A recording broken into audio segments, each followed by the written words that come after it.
But that's how I know about the duck, was because Alex told me. I'd never seen that. People carrying around a little poodle or, I don't know, a cat. It was a therapy duck. So where does a vibrating cock ring fit in all this? Hey,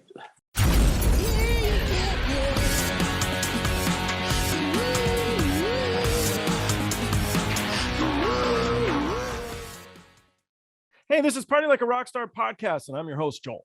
Today's episode is brought to you by Misha's Kind Foods. They're an LA-based small business making the world's finest non-dairy cheese on the market today. They're lactose-free, paleo, keto, kosher, Parev, and 100% vegan.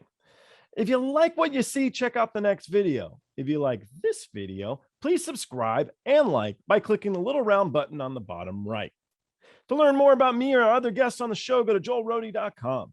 You can follow us on Twitter, Instagram, or TikTok. The handle is Joel Rohde. If you haven't already read my book, Memoir of a Roadie, it's now available through Amazon and paperback Kindle or as an audiobook. I hope you enjoy the show. All right. Well, it's been great, Joel. Thanks. Yeah, it was fun. Thank you so much. Thank you. That's it. So if my manager calls and with that huge deal that we've been working on, and I should just turn it off and not answer that? Yeah. Okay. He'll call back. Okay, yeah, he'll call back. All right, let's give this a go. My first guest is Dizzy Reed. He's been playing keyboard with Guns N' Roses since 1990. He's a member of the Rock and Roll Hall of Fame. He was a member of the Dead Daisies in the Wild. Of course, he still tours with his band, Hookers and Blow. Little known fact, the band was almost called Unicorns and Incense, but Dizzy lost the coin toss, and it's called Hookers and Blow. Yes, that's true. Yeah. That's why it took me so long. You're like, that's true. What the fuck are you talking about? Second guest, Nick Huffman. He's the owner of the Looney Bin in Bradley, Illinois. It's heralded as the smallest national venue in America. He's a comedian, releasing the albums titled Abusing the First Amendment and the Black Album. He's the author of the book Fuck Man. Other interesting Nick factoids are that he ran for president in 2014 and was banned in the Walmart and Sam's Club on the planet. But he was recently pardoned. Congratulations. Thank you. There wasn't a presidential election in 2014. Yeah, maybe it was 16. It was one of them. You got to do it on the same year that there's an actual election. Then you might have a chance. It wasn't, and I had Fucker Right in the Pussy Fred as my running mate, so I don't know how it went wrong, to be honest with you. God knows. Last guest, Brandon. Nobody got Joe Exotic. That's where you went wrong. See, I keep hearing about that guy, but I don't know much about him. Oh, you're missing out. Everybody says that. Oh my I bought into his cryptocurrency, and it disappeared completely from my wallet. So, sounds about right. Brandon Mendenhall is my third guest. He was born with cerebral palsy, a neurological disorder of the movement and posture caused by abnormal development. With limited mobility on his left side and zero mobility in his left hand, most would say the odds were stacked against him from birth. Listening to Korn and Pantera as a teenager, Brandon wanted to learn to play guitar and join a band, much like his favorite musicians had once done. Teaching himself to play guitar rehabilitated his left hand with no surgical intervention. Mendenhall worked hard finding solutions to his physical limitations and developed a unique playing style that's become his signature. He has said, "Once I was able to get a guitar in my hands, it changed my life." His band, called the Mendenhall Experiment, you should check it out. And he also just recently finished a documentary about his life titled Mind Over Matter. I should say they finished because you had a lot of guys working on it, I think. It was released last year. It's currently streaming on Prime Video. And I'll shut up because I'm quoting you and you're sitting right here. It's actually kind of awkward, but I wanted to do a little bit more of a read up on you because you're actually the most erudite, well-spoken musician I think I've ever talked to. When I listened to your interview online, it was very well done. You know, Me? Yeah, fuck yeah, it was very, very cool. There's like a 15-minute video where you're discussing the documentary and your background, your life. And I was like, it's not written down because I'm not watching your eyes read it. So I was like, this guy's on his shit. It was very impressive, Brandon. Thank you. I appreciate it. You're very welcome, man. You're very welcome. So I want to jump first into dizzy stories because I know a few because I've spent so much time with you. Well, I tell people because people really with my book and everything, I like telling stories. I've run a podcast, and I always say my 3 favorite stories are actually dizzy stories. They're not mine.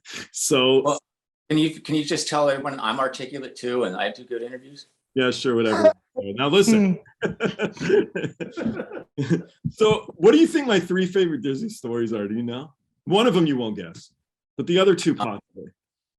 I probably, if they're that good, I probably won't remember them. Okay, so we'll give it a go. So, do you care if I talk about the Erie thing with cocaine? Should I leave the cocaine part out? What's cocaine? Well, I mean, I can cut it out. That's what I'm getting at. If you want me to cut it out, I'll cut that out. But should I bring up that or not at all? You know what? If you can cut it out, then I want to hear. Now I have to hear it. Okay. So anyway, now we have to hear it. Dizzy helped me with the film. Dizzy did the score to my film. It was called The Still Life. Okay. So Dizzy and I go out to Erie, Pennsylvania for a film festival. And it was me, Diz, and Terry Moore. Terry is an actress who was married to Howard Hughes. You went the time with Terry, right? Am I making shit up? Was she came with us that time or no? You know what? She may have. I don't remember. I went a couple times. So one of the times with Terry, and I don't know, maybe you weren't there. Maybe we went a different time. But anyway, we're going to Erie, Pennsylvania for this film festival. Your sound's off this. Huh? I can't picture her hanging out at any of the places we ended up hanging out at. Yeah, you'd remember her. She was like Marilyn Monroe's acting coach and stuff. She's a fascinating lady. No, I remember her. I just don't remember her in Erie. Oh, okay. All right. So anyway, we're in Erie. So we get to Erie, Pennsylvania. And do you remember there was Vanilla Ice playing? It was $1 to go watch him play. And you're like, I'm not going. I'm all, dude, it's $1. We have to go. And I'm telling you right now, I'm not going with you. Right. So he gets my friend Ramona, this girl we went with, he gives her a bunch of bush. She's all fucked up. So we just drop her off at the hotel. We leave her there. And some guy, I don't remember, but some guy had overheard us or something. And we end up in Pennsylvania. Do you remember this? Yes. So the guy's like, I worked for Guns N' Roses, and I'm looking at him. Dizzy's looking. I'm like, I don't know who you are, but very nice guy, super cool. And he's like, do not go behind the bar. I'm like, no problem. And he's like, seriously. I'm like, yeah, no problem. Okay. He's like, that's the only rule. So Diz and I are hanging out. We got beers, and then there's this guy there with his girlfriend, and he's all, you get your fucking ass up on that pool table for Dizzy fucking Reed. It was always Dizzy Reed from Guns N' Roses. That was like, that is your name. It was the full long name. And Dizzy's like, no, I mean, we're just hanging out. It's all good. And then they're like, you don't want to see my chick dance? I mean, honestly, whatever you guys want. It's just, and it got really awkward because we're in a. Damned if you do, damned if you don't. Yeah, what are you going to say? So we're sitting there. All right. And then here's the other one. Here's my other 2, and I'll let you tell them. It's, actually, there's one I wanted to ask you before I go into that. You told me an Ugly Kid Joe story years ago with something with a Mustang or something where they messed up his car. Not telling that. That one's bad. All right. Okay. All right. So then we'll go. All right. So here's a good one. Okay. Here's a good one. I remember that one being really bad and interesting to say. But here's a good one. It was, how did you throw your back out? I'm pretty sure I know the time we were recording at Slash's house, and he outside the studio there's a bar, and when I wasn't tracking, because it was a small room, I would go sit at the bar, and he had a pet mountain lion at the time, Curtis the cougar. He was just a cub. Hey, it seemed like he would get bigger and bigger, and he'd always want to play. He'd be jumping on me, and I would just sit at the bar like this, like no. So he couldn't get to me. Well, he kind of figured out that because he's a hunter, he's a predator, right? He's like, if he kind of stalked me out. He knew I would sit at the same place.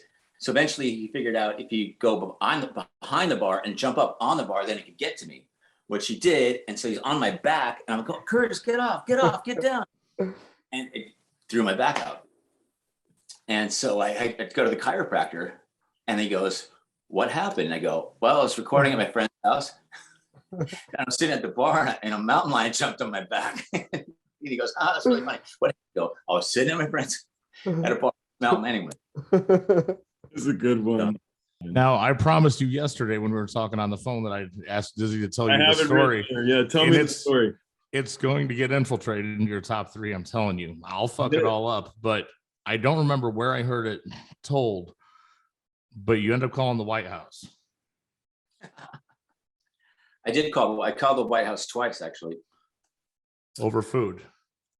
Well, the first time it was, yeah, because we were at a McDonald's drive-thru in Cincinnati, I think, with hookers and blow.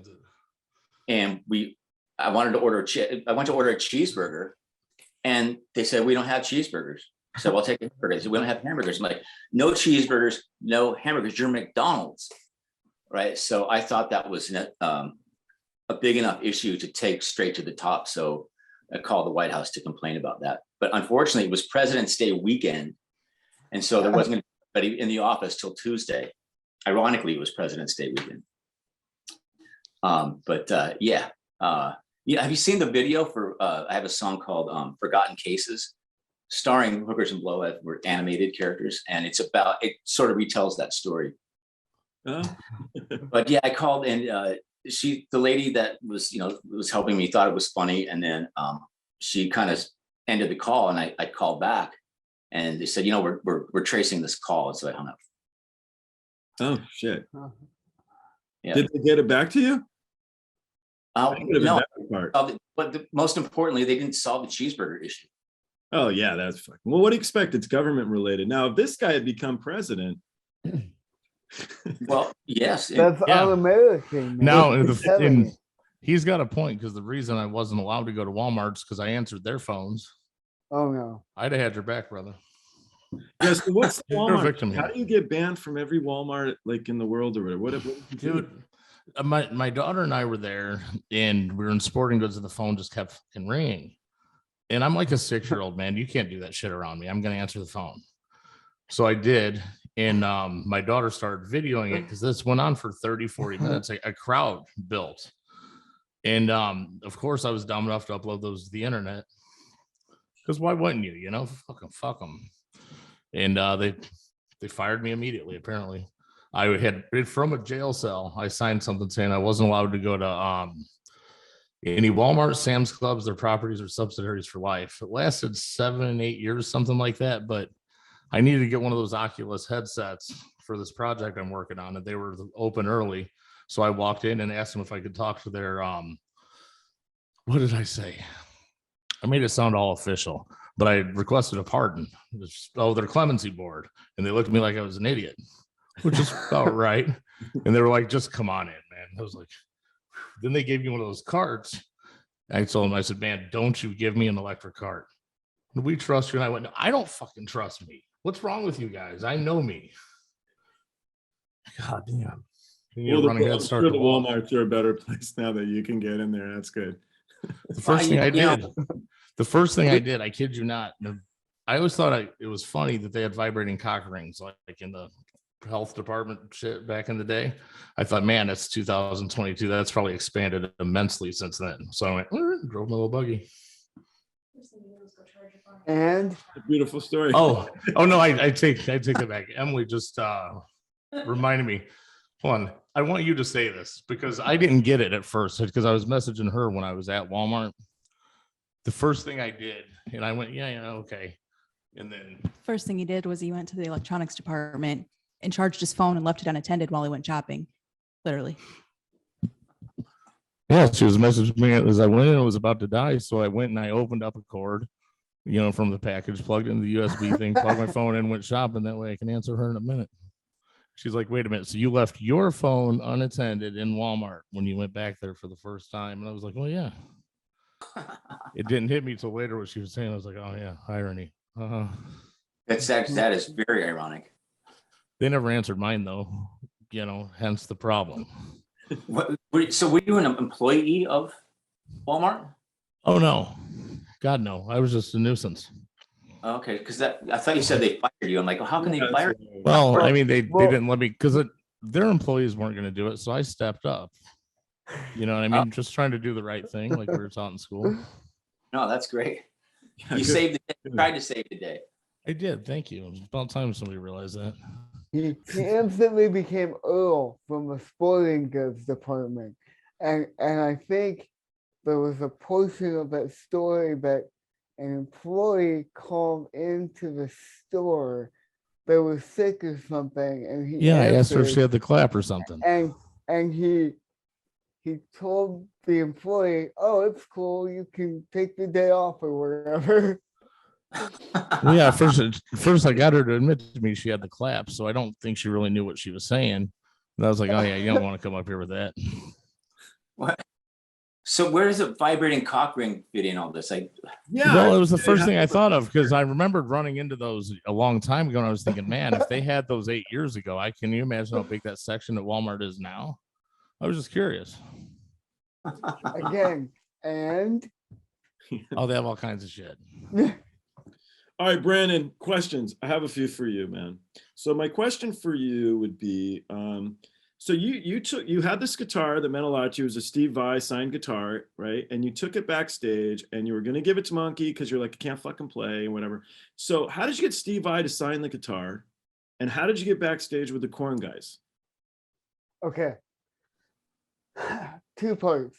So I have met Steve a few times over my career, just being a fan, hanging out by the tour buses, whatnot. I met him in Chicago, and then when I moved to Orlando to go to school at Full Sail, he came through. He was playing the House of Blues, and I was So like, you went to still, Full Sail? yeah, Oh. yeah, I graduated from Full Sail. Oh, okay, cool. Okay. So, I was like 19, so I took my guitar and I went to the House of Blues in Anaheim, and like an eager kid, I'm standing there with my guitar, just waiting for him to come out of the venue. And Steve's a cool guy, so he did, and talked for a few minutes, and he signed my guitar, and that was pretty much it. And then I knew there's a whole backstory that never gets told in that. Does it involve Ugly Kid Joe? No. Sorry, I'm sorry. Sorry, Brandon. Sorry. In the early days of Korn, they had to get all those 7 strings from pawn shops. They were hard to find because they were released and then they didn't do well. So they couldn't find them. So when they started utilizing the 7-string, they had to dig for them. And all those were fucking beat up and destroyed and random. So Monkey found one of the swirl ones from the 80s. You remember Passion and Warfare? He had the multicolored guitars. Well, Monkey had gotten one of Steve's multicolored guitars that Steve had actually autographed on the back of the headstock. And then when they went on tour for the first record, Monkey broke a couple of Heads guitars on that run. So he owed Head a guitar or two. And he said, well, what do you want? And Head goes, I want your Steve Vai guitar. So Monkey had to give it up to him. And Steve is Monkey's hero, the epitome of why he is who he is. So me knowing that story and being at that point in my life in 2017 when I went to a Korn show and gave him that guitar, by that point I was already connected with Korn's management company because my initial goal was coming out of Full Sail. I wanted to work for Korn. I wanted to be a roadie, ironically enough. You hear that? You hear that? Because I wanted to make enough money to pay my student loans back. And then, my focus wasn't on being a musician at that point. I was kicking around, trying it. It wasn't really working out for me. And me working at the recording studio kind of fell out because I couldn't drive to go run errands. So I couldn't move up in the hierarchy. And that, being 19 and being an intern at Westlake Audio in Hollywood and then getting basically kicked out of there because I couldn't drive. Mhm. It fucking crushed me, dude. And that was like right in the middle of where I was doing tons of blow myself. And like, you know, I would stay at the studio for days at a time, just trying to impress these people so that all I wanted to do was get hired on staff. So, you know, that fell apart. And then, like, I wasn't quite there yet with my guitar playing where I could start a band and find a band to play in. Mhm. So I was kind of at a point where, you know, everything was going wrong for me. So I took that guitar and I brought it to the Korn show. I got in via their management because I knew them. They arranged the meeting for me to give Monkey the guitar. They brought me on his bus. I presented it to him. And man, the coolest part of it was like, flip it over. I was like, you know whose signature that is? He goes, oh, dude, that's fucking Steve Vai. And then I was like, well, it's yours. And he looked at me like, what? And I'm like, no, it's yours. The only thing I ask is that you take it and you make some cool tunes with it. Like do a solo, do something that somebody hasn't seen you do yet, that I know that you're capable of. So he took that guitar, and then 2 days later, the Korn changed their set on that tour, and he incorporated a 5-minute guitar solo using that guitar in that set. They took it on the world tour all the way around the world. He did that in dedication to the memory of Dimebag and the inspiration he got from obviously me. That's awesome. Fucking love you, brother. Yeah, it's a great. It's so God damn.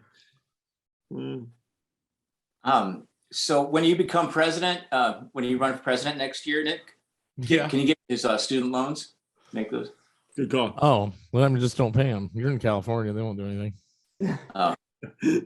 They should just make them all go away. Yeah, no Before- kidding. So what happened to Slash's Mountain Lion? I don't know. All right, let's switch it up. I'm picking on Diz. We'll go to something else. So actually, no, you know what? I do have a series. So you're talking about heroes, Brandon. Your heroes are the guys from Korn, the guys from Pantera, and a lot of similarities to me, actually. We're roughly the same age-ish. I'm a little older than you, but it's cool. Dizzy, once you were telling me about Lynryd Skynrd, and that I'm trying to remember it, but you would watch videos of the keyboard player and try and see how he would play. Am I right? Is that, and you would always thought that he was playing with like one hand or something, and then you finally saw and he actually played with two, and you're like, oh, it's no, wow. What's that one? You're kind of standing outside the ballpark. You're not quite in the ballpark. I just remember it was cool, but I forgot what it was about. Well, so first of all, Is it Billy Powell or Peter Keys? there were no videos of bands. If you wanted to see the band, you went to see them play in concert. That was it. Or occasionally there was like a movie, and there was, so later on, there was like on the bus and stuff, it'd be some like documentary stuff, that various things that people would bring on the bus to watch from the long rides. And yes, I would make it a point to, whenever they showed him playing, watch it over and over, see what he was doing. And I used to think there was a lot of boogie woogie left hand stuff going on while he's soloing, but that's not the case. A lot of times he's up here and he's doing, and then it kind of unlocked a lot of things for me, because there's certain notes and little inflections that I could hear, but I couldn't really, how does he do that? And it's like, well, because he's using two hands to play that part. As opposed to an accompaniment, he's doing everything with both hands. So you were close, Joel, kind of. I remember it being neat. I just forgot like what the hell you even do. But it's really cool when you sort of discover things like that, like it's just, it unlocks so many doors. Yeah. So, Yeah. What do you have any good Lemmy stories? Because he used to hang out so much. Remember at the Cat Club, he'd come by all the time, play the Beatles stuff or whatever. Do you have any ones that stand out that you remember? Because I'm sure we're all Motorhead fans. So Yeah, I got to jam with him a couple times. And we had some tuning issues because we tuned down a half step. And it was a big all-star thing. It was a tribute. It was at the Palladium. And we were going to do Louie Louie. And it was a whole bunch of people were there. And I brought up like, hey, are we tuning down a half step or are we, because there was a ham in there or something and you can't tune those down. So I just want to know what key we were playing in. So basically, because we got on stage and everybody was in a different key. And so they're trying to tune to each other back in the middle of the song. But because I brought it up, Lemmy kind of blamed me like it was my fault. So I was just trying to help the situation, So, but he didn't hold it against me because he's really cool. He was cool. He was really cool. Nick. Yes, sir. Aaron Carter. Oh, fuck. Guy, what happened? I don't know. Oh, okay. For me to tell this story, you've got to know the official story. Okay. All right. And anybody with the phone, can you Google Aaron Carter attacked TMZ and just read the TMZ report? That way, everybody knows what the official story was. Some fan in the club was like heckling him, and he said something during the performance on stage, and then like the dude attacked him. Well, funny thing is, there's a lot of stories out there, but barely anybody knows the real one. I'll happily tell you the real one. And man, it'll piss Aaron off if you can get it back to him. I promise. Good luck. So somebody just needs to read that story, and I'm on it from there. Here, let me find it. Aaron Carter. Now, Dizzy, while he's looking for that, it just occurred to me, at the beginning, I admitted to Brandon I bootlegged one of his shirts. I'm trying to find it, but I did it to you too. Oh no. I was saving that for later. I was going to say, oh, by the way, great shirt. Oh, did you see that? I did see the picture, a picture of you wearing that shirt, and it's pretty impressive. We got stopped. I can't even tell you how many times over that shirt that night. Really? Yep. That if you guys sold it, you'd. Oh yeah, no, this is actually okay. Somebody called Dell. Aaron Carter was hospitalized Friday night after he was attacked on stage during a performance at the Looney Bin Bar in Bradley.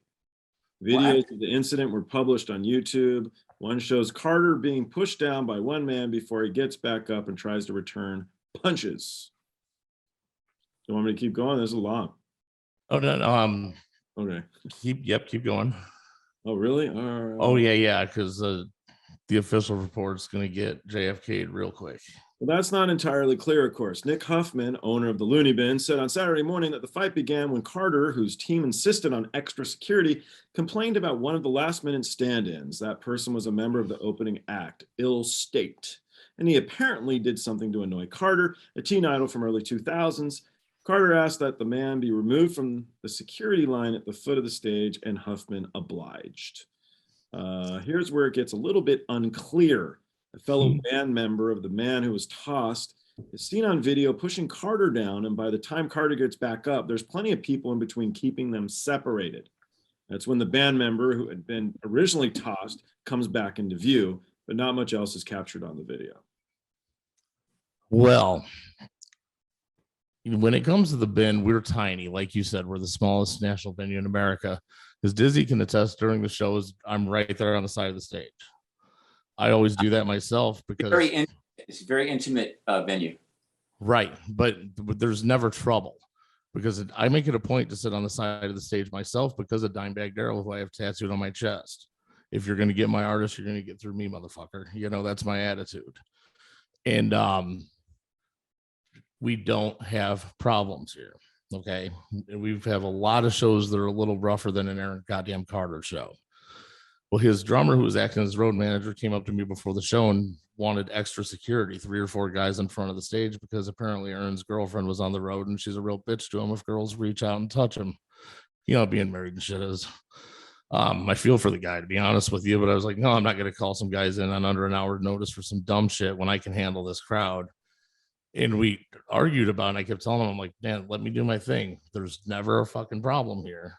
Well, of course, you know, just like every other problem on earth, it was perfect till somebody couldn't leave well enough alone.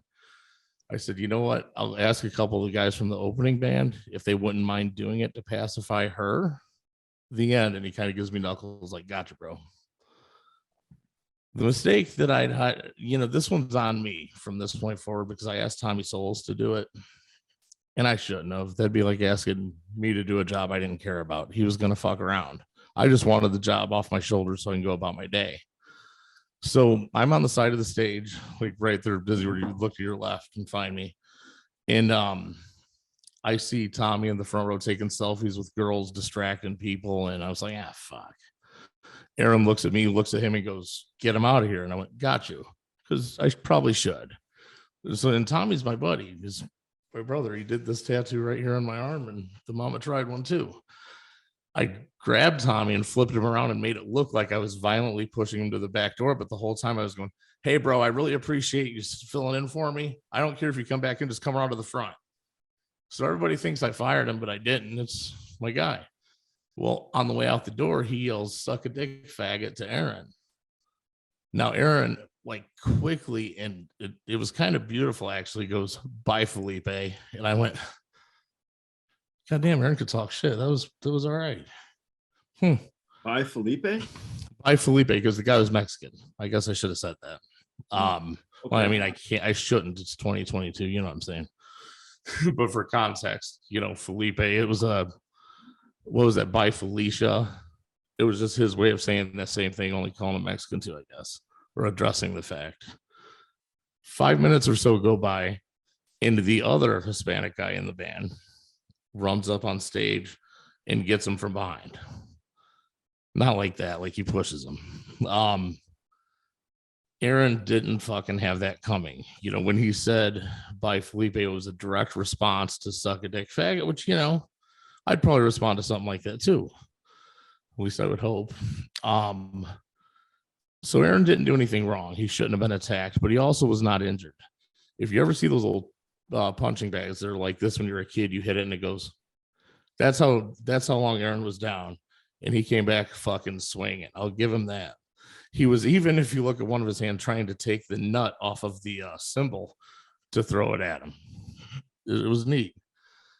Well, at that moment, I come running across the stage because I'm pissed. It's the only incident we've ever had where anybody would have the balls to get on stage.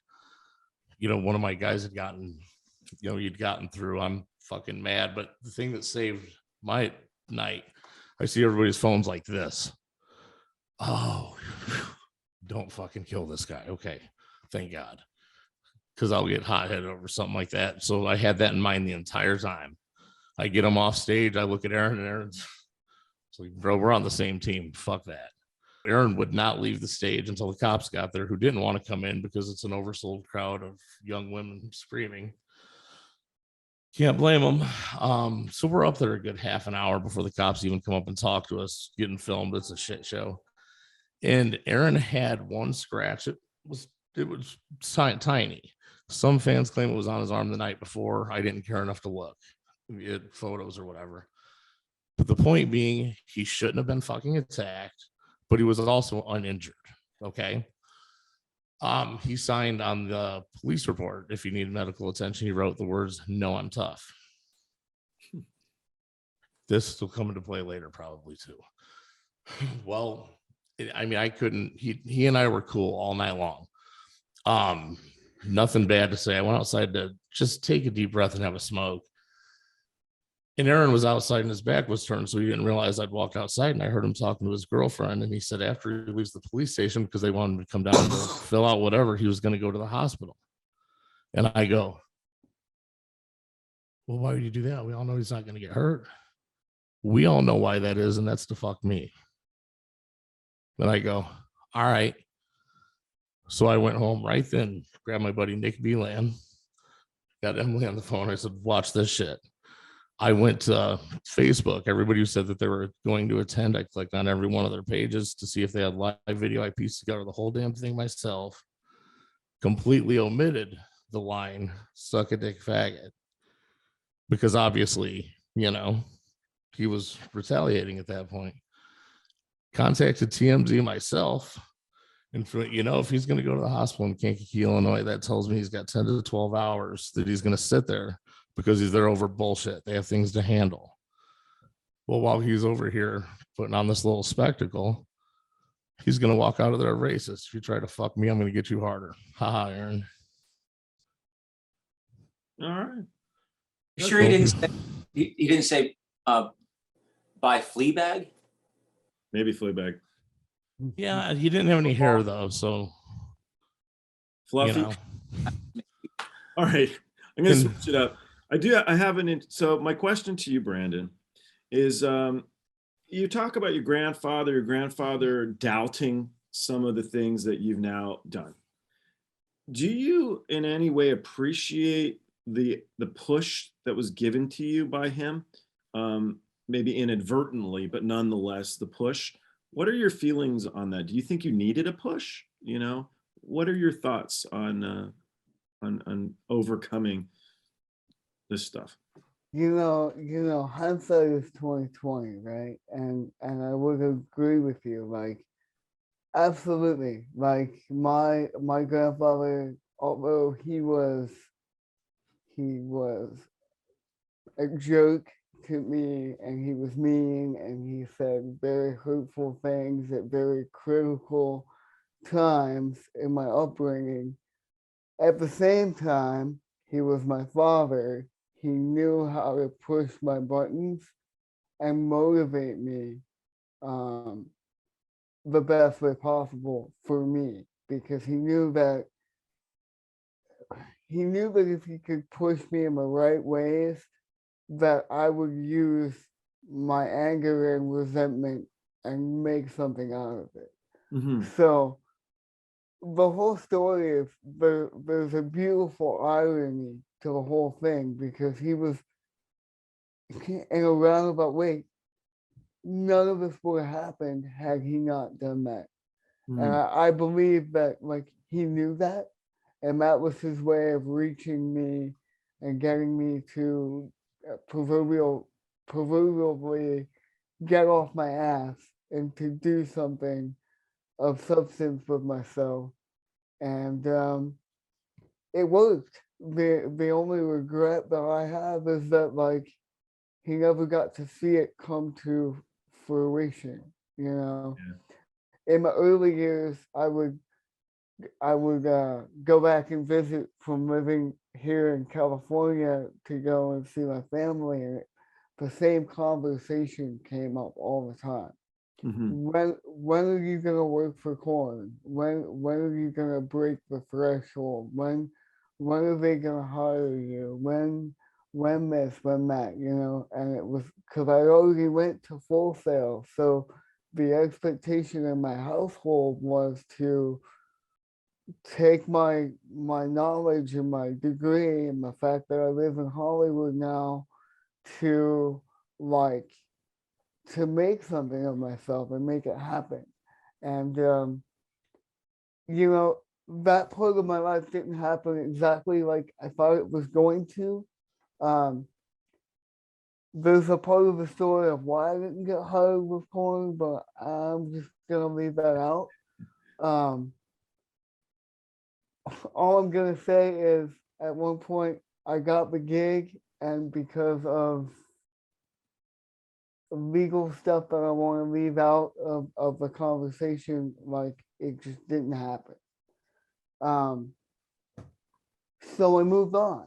And then at that point I was like, well, the studio thing didn't work. The roadie thing didn't work. And then I gave Monkey the guitar, and I was gonna basically quit at that point because I didn't know what to do with myself. And then gave Monkey the guitar, and he in turn, we had a big conversation, and he was like, dude, you can't quit.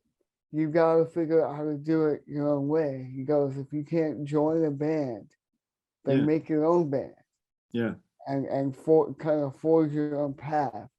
So coming out of that whole evening with Monkey and the guys from Korn and the whole guitar experience, that really relit the fire under me to go at it one more time. But you know, without my grandfather, I wouldn't be who I am. He kind of made the foundation for all of the music stuff, but he also gave me my work ethic.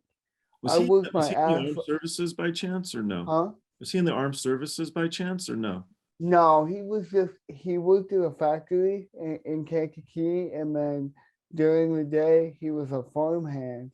He did like farming. He would Manwork. go for like you know, do cornfields and bean fields and that kind of thing. So he would work like 12, 16, 19-hour days. Yeah. And he would come home and sleep for a few hours and go back to the factory and then go back to the farm. So seeing that my whole life kind of laid the foundation for me to work my ass off. Yeah. Because that's what I knew, is to grind and to hustle. And that's all because of him. That's cool. All right. So I was going to put together this podcast. I'm at my buddy's house. My buddies now mostly have children. His daughter, the guy's house I was at, is in 5th grade. And so she was with a couple of her little girlfriends. And they said, if you're going to start a podcast, you should ask every guest when they first felt famous. So my question to each of you guys is, when did you first feel famous? If fame is not a road you want to go down, totally cool. At what time in your careers and your lives is there a moment that comes to mind that would be worth mentioning that really changed the direction of your life or had a meaningful impact or had something to it that would be worth telling people? Are you asking me or everybody? All of you guys. You can say John Denver. It's okay, dude. So this is a little one. I love John Denver. Love John Denver. So I was with Dizzy, and then I don't know, some John Denver, and I thought he was gonna talk shit, and he's like, dude, I'm from Colorado. I like him. I'm like, okay, not even talk shit. So yeah, he grew on me when I was a kid, but I don't feel famous. I still don't feel famous, and I'm probably never gonna feel famous. So that's my answer to that question. But I know Joel Miller. That's what really matters. that what matters. You like great tater tots. Yeah. Well, is there a moment that changed your career up to where, you know, joining Guns, for example, or getting into the Wild, or did you start the Wild? Were you a founding member? Or? Oh no, they were like the biggest band in Denver when I lived there, and I remember seeing them play, and I said to myself, I need to join that band. They were like, all the girls were screaming, all the guys were sitting down. I'm like, yeah, I got to join that band. Hell yeah. Yeah. And I did. And you know, the singer, he said, you know, can you move out to California? I said, yeah, when? He's like, well, like in a week. I had like a week to get ready, and I haven't been back. I'm still out here.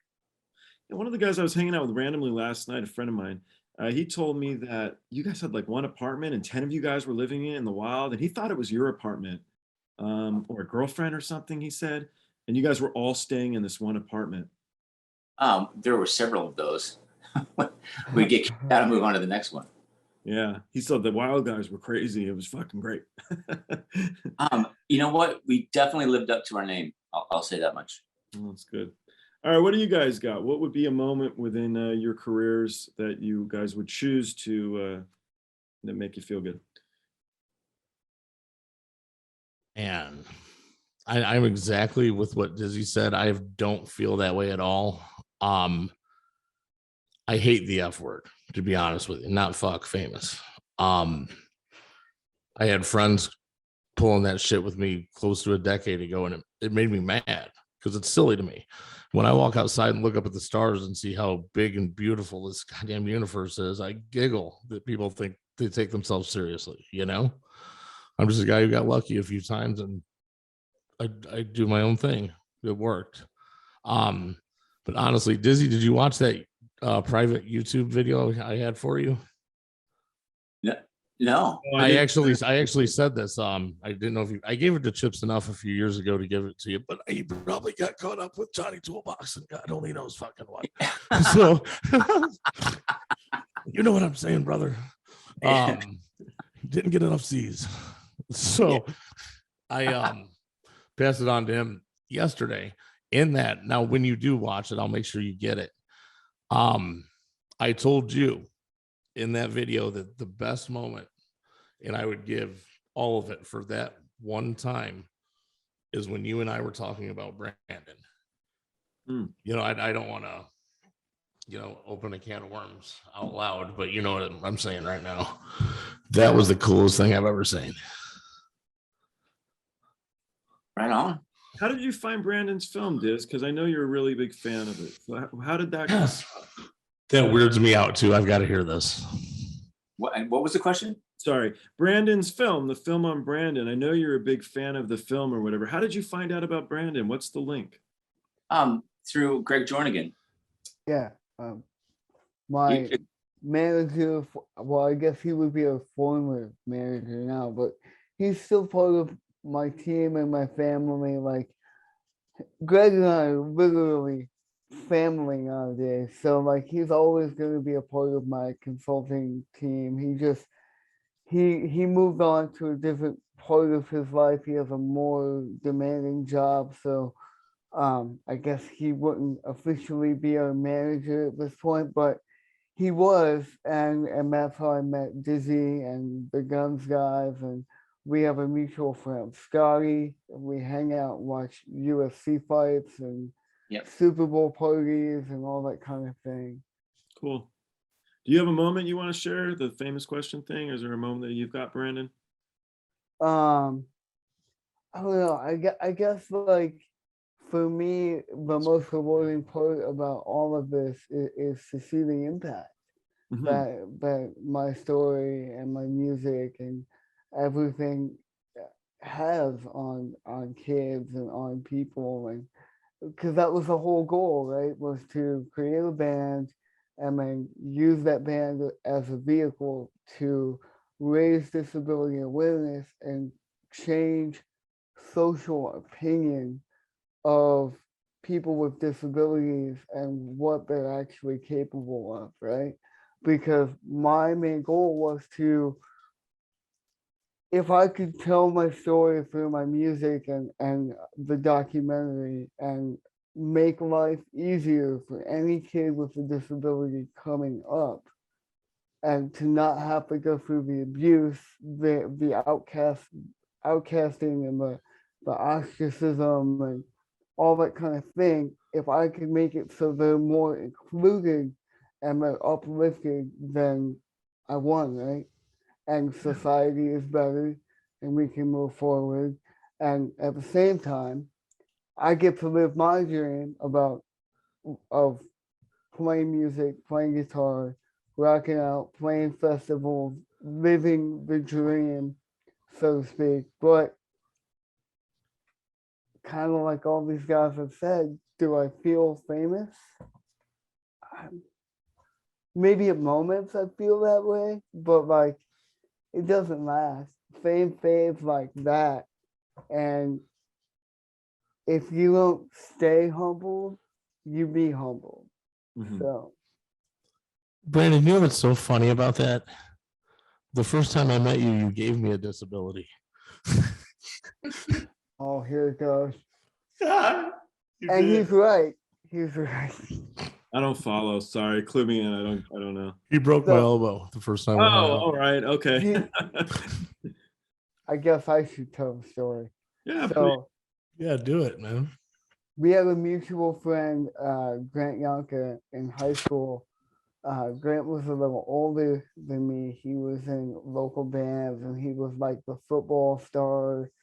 Easily the coolest kid that went in our high school. Easily. Yeah, he literally had this glowing, outgoing, positive, uplifting personality. Like, and he was just somebody you wanted to be around. And I was still do lucky to friend Grant, and consequently, he was a metalhead. He loved Korn. He loved Slipknot. He loved, all those bands, Guns, and Pantera. Pantera, of course. How could I forget? But so me and Grant and Nick, the first time I met Nick, we all went to Chicago to see. Well, pay attention to this lineup. It would be backwards now. It was Slipknot opening, Machine Head direct support, Cold Chamber headlining. So if you think about that lineup today, Nick's right. It would be reversed, right? Yeah, but that was at the Riv back in '99, I think, up in Chicago. Yeah, and that was when Slipknot was in the red jumpsuits and jumping off shit, lighting themselves on fire in small clubs. Badass shit, right? Badass. So we went to the show. Especially since you hadn't been to a show like that yet. Right. And I think it was my second concert I've ever been to in my entire life. Alabama was the first, right? Well, I guess that would make it the third if you count the country show. They count. It was the country show, Korn's Family Values, and then the Cold Chamber show. Okay. So we go to this show, and then afterwards, Nick and Grant were in this local kind of wrestling. I started going through pro wrestling. wrestling I was league. going through pro wrestling school, and he'd never seen a ring in real life. And he's a huge pro wrestling fan. So afterwards, I swung by the gym, didn't tell him where we were going, and we walked in. He saw the ring and went, holy fuck. And I figured I'd teach him how to do some shit. And that's what we were doing for a while. And so you can see where this kind of Brandon ended up winning the 3-way dance of death. So we Nick pulls out all of the extreme match weapons and trash cans and kendo sticks and barbed wire wrapped aluminum bats, and he's taking a staple gun and stapling his head and his arm and pulling him out. He's bleeding everywhere, and he's like, hit me with the bat, the barbed wire wrap bat. So I'm like, you sure? And he's like, pick it up and hit me with it. So we just came from a fucking metal show, right? I was all pumped. So I hit him with this bat, and then I was like, well, I just hit him with the bat. What the fuck's the difference with the kendo stick? Kid. But that was a baseball bat that had dowel rods taped to the outside of it that a fan brought for a bring your own weapons match the night before, and somebody was a big enough asshole to bring it back to the gym. So it was a ghetto kendo stick. No, a kendo stick bends. That bends your elbow. Anyway, so I hit Nick with this fucking ghetto bat. Right in my left elbow. I caught him right on the corner, and we didn't realize how bad it was that Damn, it hurt. evening. But later, I think you went to the ER, didn't you? Yeah, remember I grew a titty on my elbow. You were swinging for the fences, were you? I broke his elbow, and I feel really bad about it. He was spiteful about it for years, obviously, because I was mad. Technically, I put him out of wrestling, so I feel bad about that because he had a shot. Yeah. God damn, that hurt. I did. I drew a little nipple on it though, and everything. I mean, I don't remember what I named it, but it was something. You named your cast? No, the titty that grew on my elbow.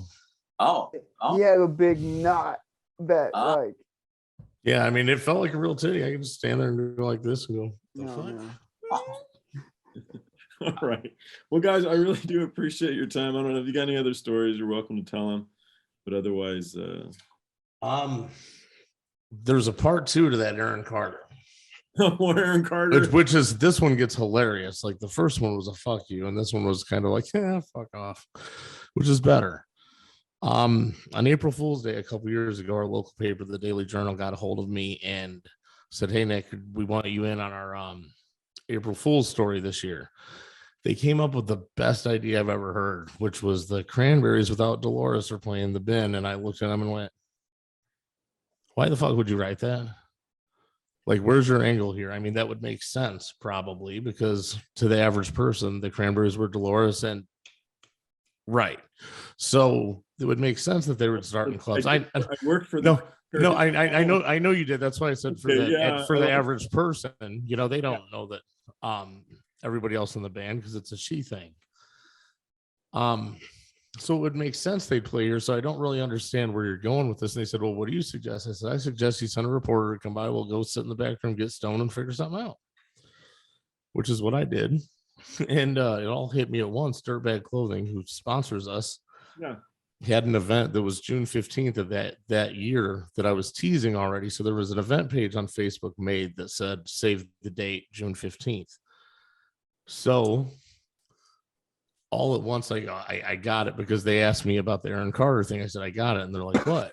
I said, June 15th, Aaron Carter kicks off his redemption tour here in Bradley, Illinois, debuting his new single, Dear Felipe, which is going to be to the cadence of Eminem's Stan, I guess it was.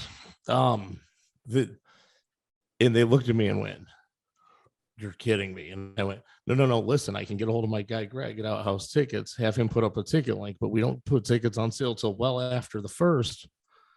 So then it never gets sold. Well, shit. There's a thing I've always wondered, like if I create one event page online, all of a sudden there's 900 of them online. I didn't do all that. So I figured there's a lot of nerds just doing rock and roll shit. I was wrong. These nerds are called bots. So Aaron Carter's, oh goddamn, what's wrong with me? I do all this. We get the ticket link up, and I'm like, haha, I'm painting ceiling tiles by the side of the stage one morning, and my phone beeps. I look, and it says Aaron Carter's coming to Bradley, Illinois, and I went, what the fuck? I checked my email. All of that ticket info was now in like all events. What's the big one? The Not Bands in Town, but it went through all of those. Well, Aaron used one of those to put his own tour dates on his page. So now it was on his page that he was coming back to the bin. So I get a message from Ivan, who at the time was doing a whole lot of stuff here. Says, Nick, what did you do? What do you mean? Aaron Carter's agent just reached out to me, wanting to know what the fuck's going on. Well, why would you do that? I guess the Journal's trying to play a trick, man. I don't know. And I was like, fuck. Ticket bots. That's how they spam the goddamn internet. That shit. But it was believable. People that still to this day think he played here, because I made those interviewers. I said, look, if you write some bullshit article that says something like Huffman's really looking forward to the event and says that he's looking to turn a financial success after the blah, blah, blah, they're going to go, Nick didn't say that. You two need to interview me as if this event's going to take place and run that story. Dude, I hate April 1st stories because they're all stupid. That's the best goddamn April Fool's story you'll ever read. I kid you not. So I got a question. So we infiltrate his own website. I guess he got a kick out of that. What do you got, Brandon?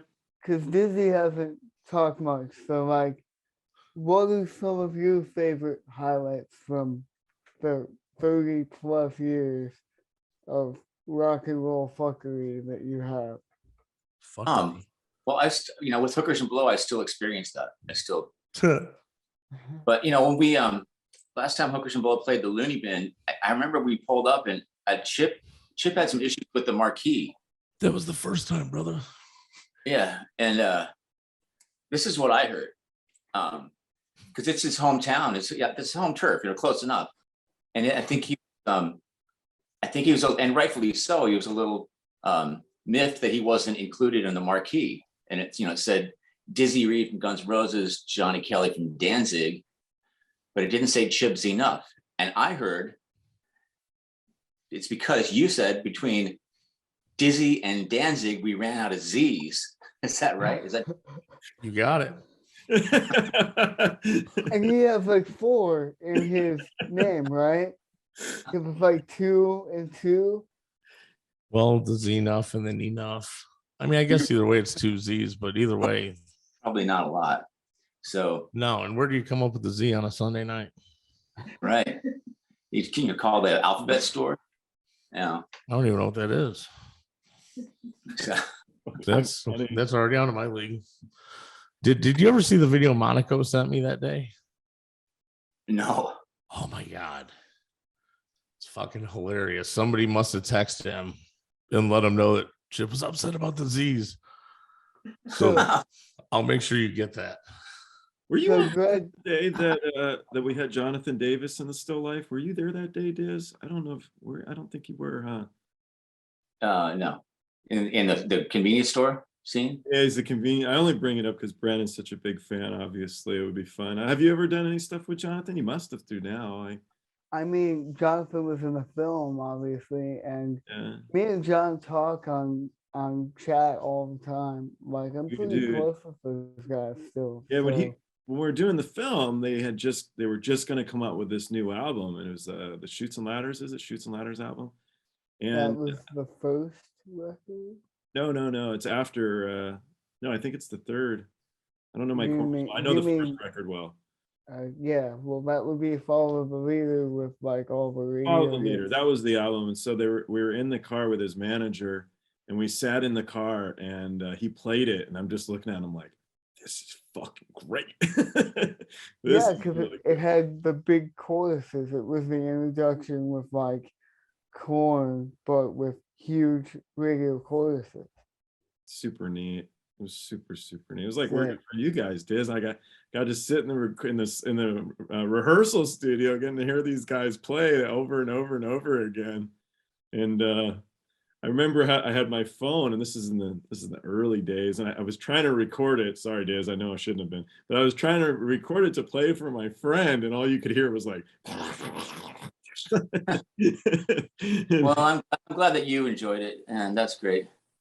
I know it was tough for you guys, but it was really fun for me. I don't know. It was kind of a melee. I don't know. I had great experiences. It was good. So Greg told me that you guys were in Florence, Italy, on one of the recent gun tours, and you guys were sitting there having dinner, and you looked out over the horizon, and you were like, "Oh, it looks like Woodland Hills."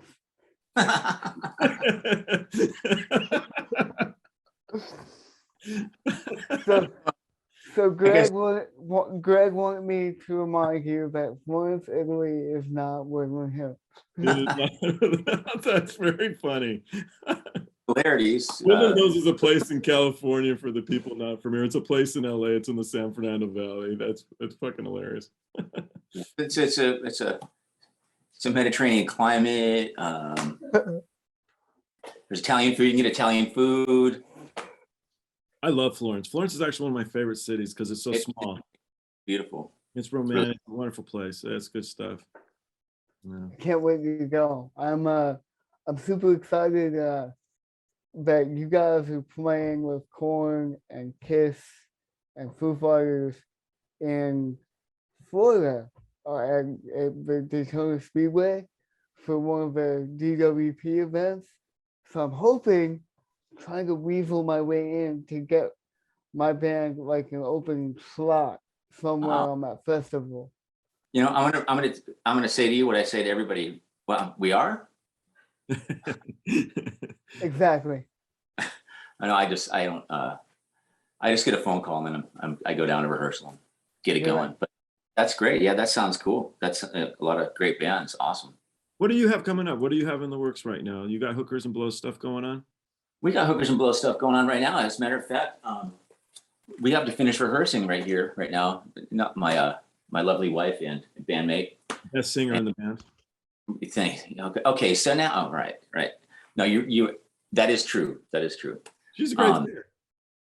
But yes, we are playing at the Tiki Bar in Costa Mesa on Friday, the Whiskey Go Go on Saturday, the Fremont. What's the place in Vegas? Fremont Country Club. The Fremont Country Club in Vegas on Sunday, and then we're going up to Pocatello, Idaho Falls, and Salt Lake City the following weekend. So we got some shows coming up. Sure. Right on. I want to get a run whenever you guys get a chance. Also, I haven't talked to Alex in a minute. Tell him I love him if you talk to him. He might not return your call if you tell him that. Dude, it's the Looney Bin's fantastic. You know, I'm always into playing there for sure. And is that guy still coming around with the duck? Oh my God. Alex said that somebody went to a Quiet Riot show, and no, by the way, I don't know who even had the duck. Some kid. So I don't know whose it was. He wasn't wearing a shirt, but he had a duck. Like a live duck, like a bird, like a real duck. Dude, it was a fucking duck, a real duck, not a fake duck, not a I wanted to say Alex said he was playing somewhere like Wyoming, somewhere out west, and it was a big show. And somebody walks up to him, "Hey, I was at the Looney Bin show with the duck," and he just walks away. And Alex is like, "What the fuck?" Wait, so going from Bradley to Wyoming? Down the road, it was somebody who just walks up to the stage, yells it, and then it was off. I'm just thinking it's the same guy. Like, I guess he just tries to stay away from big cities at least. I mean, if you're gonna have a good gimmick, I guess. He brings his pet duck. That's nice.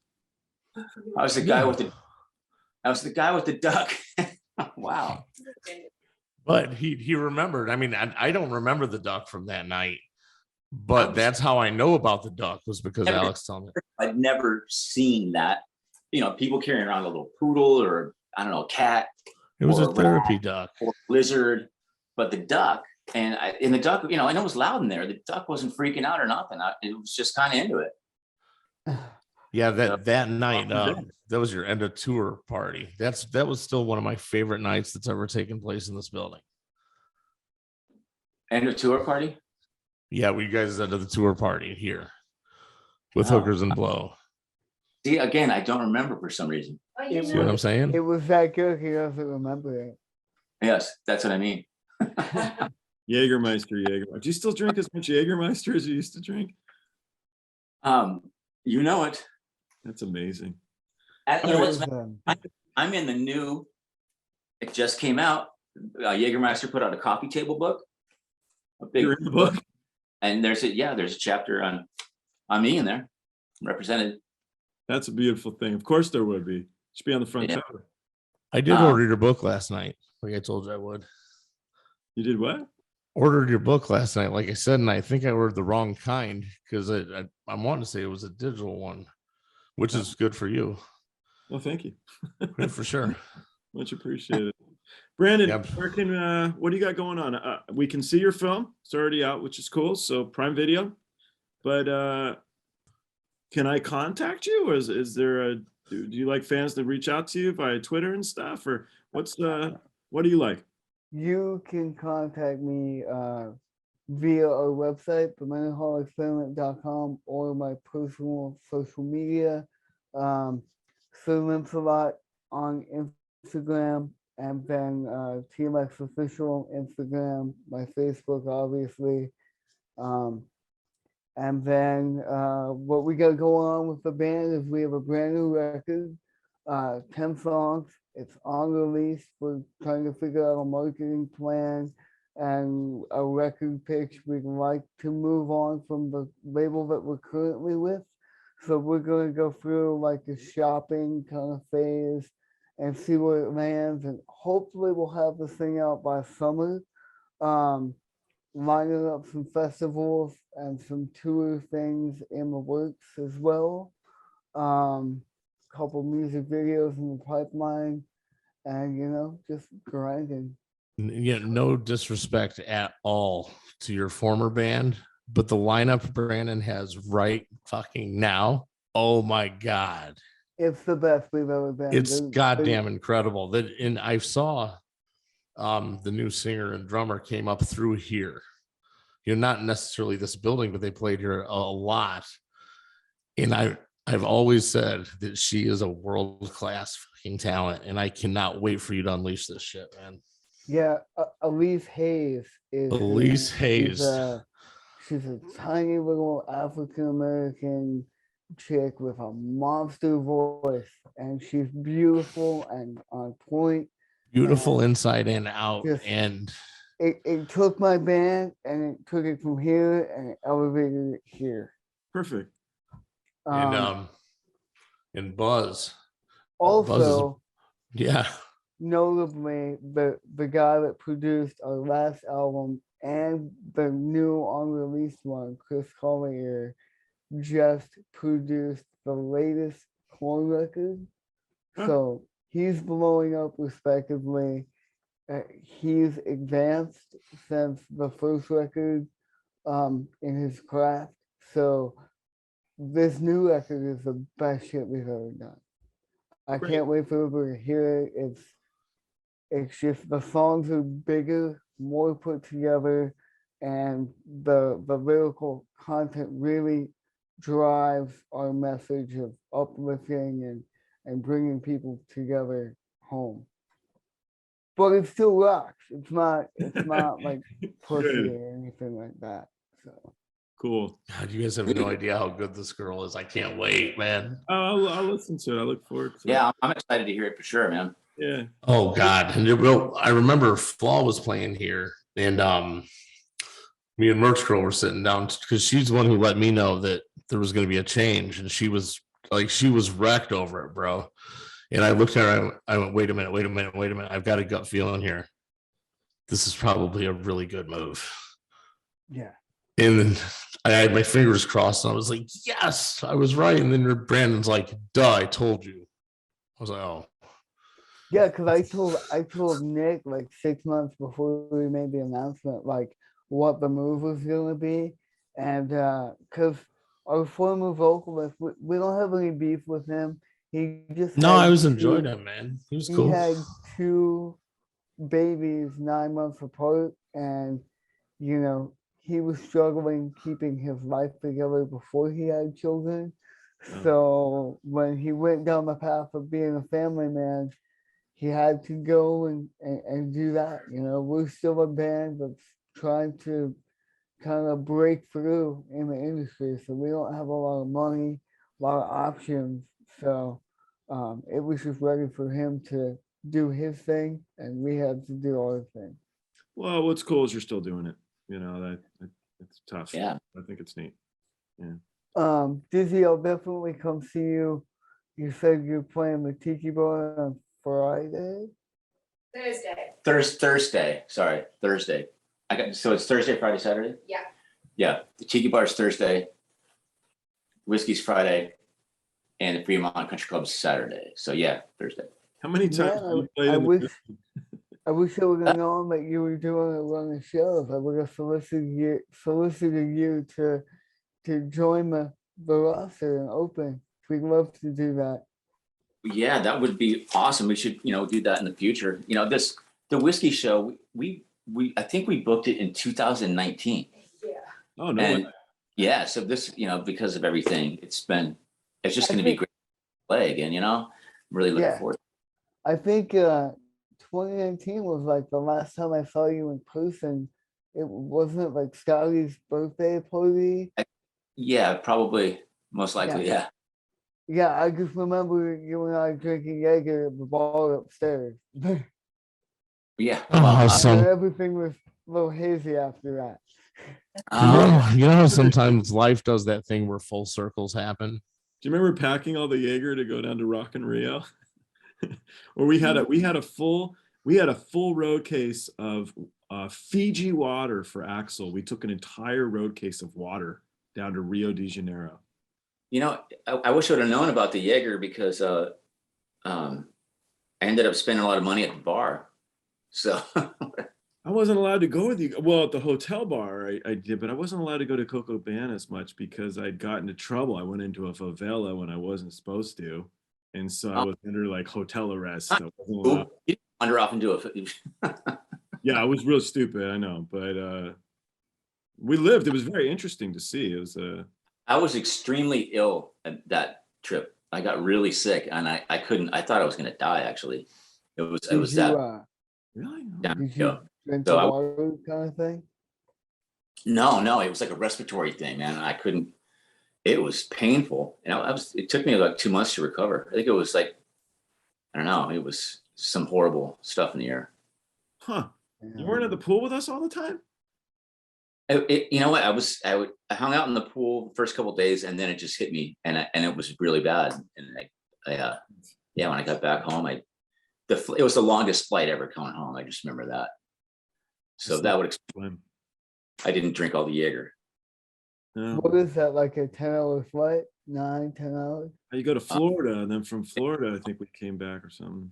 Probably, you know, I think we probably stopped in Miami, and then it's good 12, 13, 14. Actually, Fine. here's one that you may remember. Wait for it. A good friend is a guy named Sean Paden. Sean's a fantastic tech, great person, great guy, wonderful roadie, very close friends with Diz. And we had got onto the plane. We were leaving Rio. We got onto the plane, and he had passed security. And he gets on the plane. He's like, dude, I didn't have to go through security, and all you guys did. Ha ha ha. And he sits down in the plane. And they were like, well, we're going to have to get everybody off the plane because one person didn't go through security. It was Johnny. He'd just been telling everybody about it. And we're just looking at him like, you motherfucker, because we're all so tired, just want to go sleep. Wow. Was Yeah. that you, Diz? What?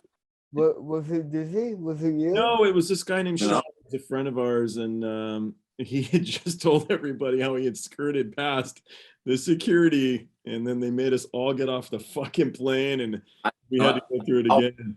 Security. And let that, you know, for anyone out there listening, always go through security. Go through security. Yeah, go through security.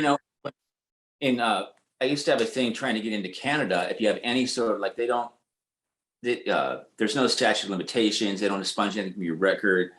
So I had like a DUI when I was younger. And so every time I go into Canada, I have to go into the little room, and, you know, and so to the point where I would get off the plane or get off the bus, and I would just go, where's the room? Just take me to the room now. Let's just, you know, you don't need to look in there. Let's just go to the room. And Actually, they they picked for that year. forever. And then they asked you stupid shit. It was like, so if you're not coming here working or whatever, why do you have a computer? I look at porn. I like looking at porn. Okay. And then why are you bringing your cell phone? I call my mother after every look at the porn, and I tell her I'm alive. I don't know. Those were the questions they asked me in the little room every time. Just stupid shit. Have you tried that virtual shit yet?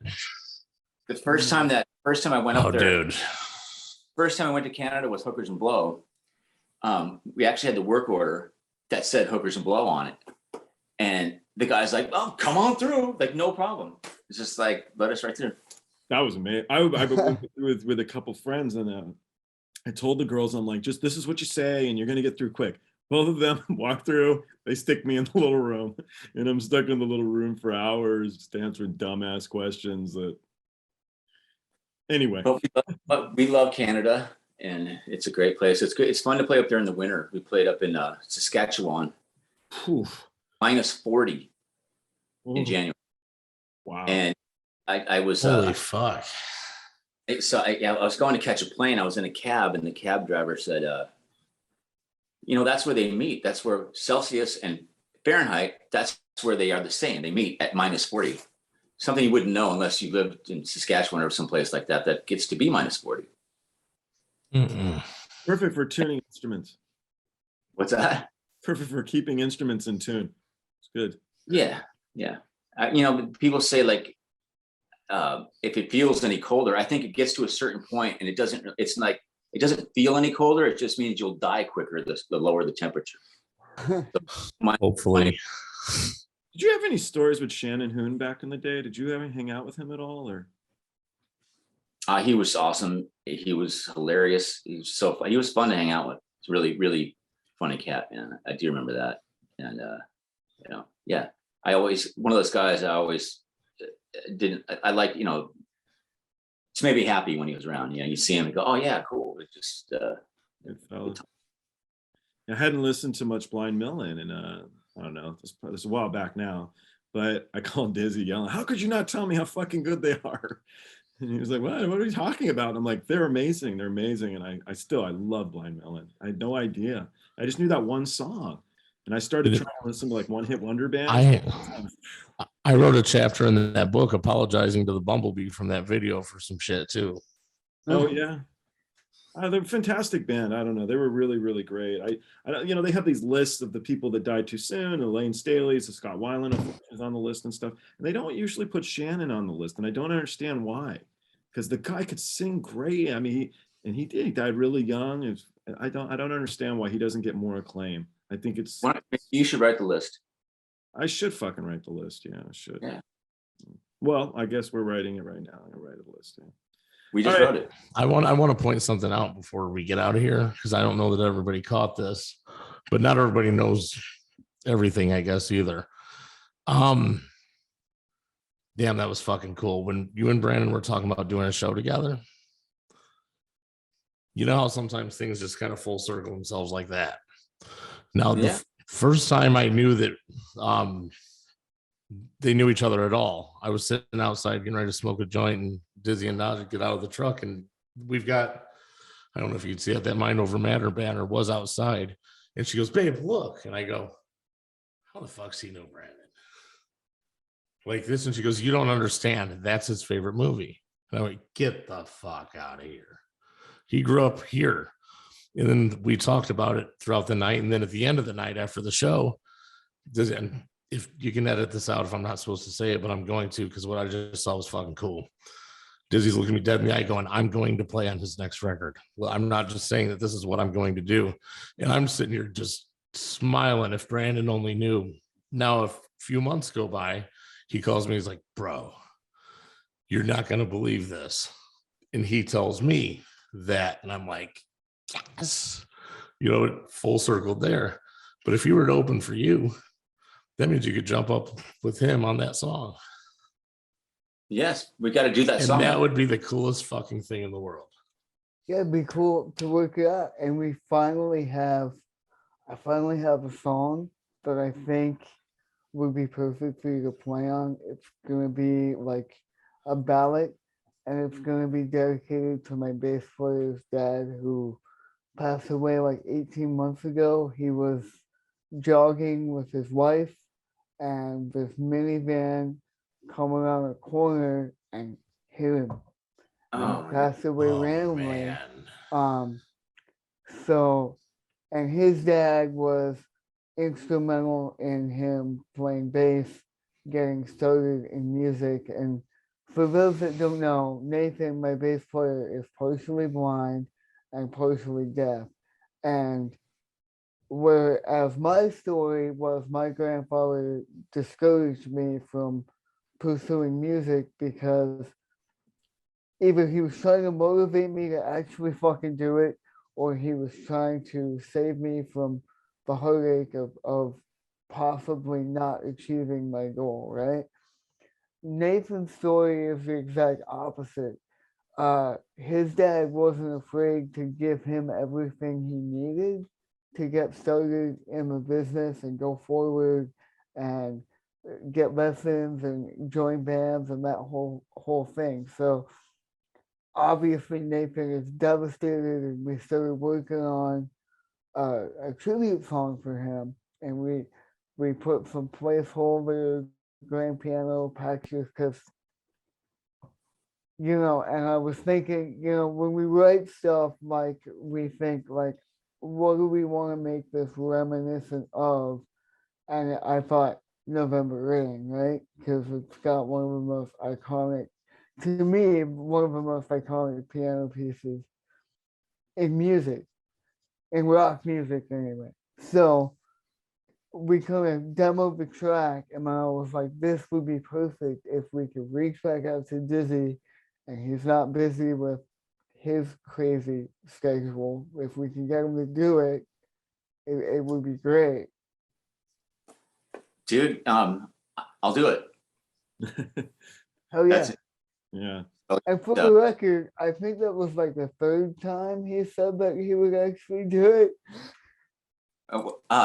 It's hard to pin, to be honest, it's hard to pin Diz down. We've been working on an album together for 10 years now, and he's busy. So Hook the leg. Not saying that, not saying anything other than I know how busy you get. I'm witness to it. So no, and please don't take that last comment of like the third time you said yes as a negative thing. It's not. It's just the way that this whole story kind of pieces together. It spans like the past, like 3 years of us having this conversation. And now I'm finally at a point with my band that I think I have the song ready for you. Okay, so we'll do it. And then the next time we have this conversation, we're talking about how great the song is. sounds like a plan. All right, guys, I definitely appreciate your time. Dizzy needs to work on his album so he doesn't suck this weekend. Or no, we're not even on the weekend. What are we? We're Sunday, so you've got time. I don't know. Anyway, appreciate your guys' time. I look. I appreciate what you do. Nick, super cool to meet you. I'm glad about everything going well for you. Brandon, you're an inspiration. I think you're badass. It's very, very cool to get to know you and your story. I think you're amazing. And I really look forward to getting to listen to more of your music. I think you're awesome. So I can't wait for you all to hear the new music with the new vocalist and so on and so forth. So, Dizzy, thank you for taking the time to do this with me and us. And Thank you you super very fucking much. Cool. Pleasure, and it's good to see you guys, man. All of you. Is for my sure. movie still your favorite movie? Yep. Yes. Hey, what about my movie? No, I'm kidding. There's one scene that I really like in your movie, Joel. That's about it. Can I get another shot, right? Isn't that your line? Can I get another? I should know it. You know, it's been a lot of years. I wrote the fucking movie, but I think it's, can I get I think another it's like, drink or something? I get another whiskey. Can I get another whiskey? Yeah, we had Dizzy in the bar with Louise Post, Yeah. who's Veruca Salt, right? She's fucking awesome. And Right. we had Josh Todd in the bar, and we had Matt Nelson. So all these guys, but Dizzy and Louise buddied up. They were instant. Actually, you knew her. You knew her anyway, didn't you? No, I met her through you. Did you? Oh. Yeah. She's really great. Veruca. Actually, they're going to be doing a new album. They're coming out with some stuff too. So everybody's getting to work. Yeah.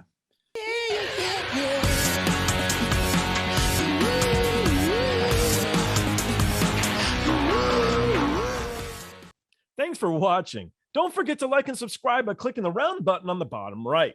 To learn more about me or the guests on the show, go to joelroadie.com. You can follow us on Twitter, Instagram, or TikTok. The handle's Joel Roadie. And don't forget, when you party like a rock star, don't be a dick.